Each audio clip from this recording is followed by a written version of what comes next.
সুপ্রভাত বন্ধুরা, অপর্ণা ছাদ বাগানে সবাইকে স্বাগত। দেখো বন্ধুরা, সকালবেলায় ছাদে এসেছি।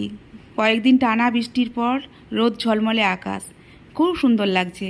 এত গরমের মধ্যে রোদে যখন কষ্ট পাচ্ছিলাম, গাছগুলো শুকিয়ে যাচ্ছিল, পাতাগুলো পুড়ে যাচ্ছিল, ভীষণ কষ্ট হচ্ছিল। তারপর টানা বৃষ্টির পর যখন আজকে রোদ উঠেছে, খুব মিষ্টি লাগছে রোদটা।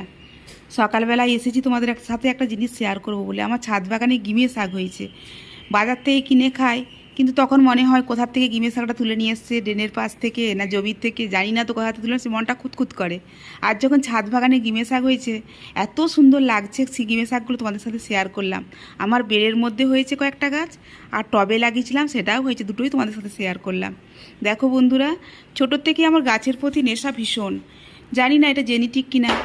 আমার পিসিমাও দেখতাম ছোটোর থেকে ভীষণ এসব শাক গাছপালা ভীষণ ভালোবাসতো, যেখানে সেখানে লাগাতো, করতো। সেই নেশাটা ছোটোর থেকে আমার মধ্যে ছিল। আমি যেখানে সেখানে পুকুরের ধারে গিমে শাক তুলতাম, হেলেঞ্চা শাক তুলে আনতাম, আর ভীষণ এগুলো নেশা ছিল তোলার বা এইসব জিনিসগুলো খাওয়ার। এখন ছাদ বাগান করছি, কলকাতায় বসবাস করছি, ছাদ বাগানের চেষ্টা করছি সমস্ত কিছু এইসব শাককে ফিরিয়ে আনা। কুলেখাড়া লাগিয়েছি, এত সুন্দর হয়েছে। গিমে শাকটাও খুব সুন্দর হয়েছে, তাই তোমাদের সাথে শেয়ার করলাম।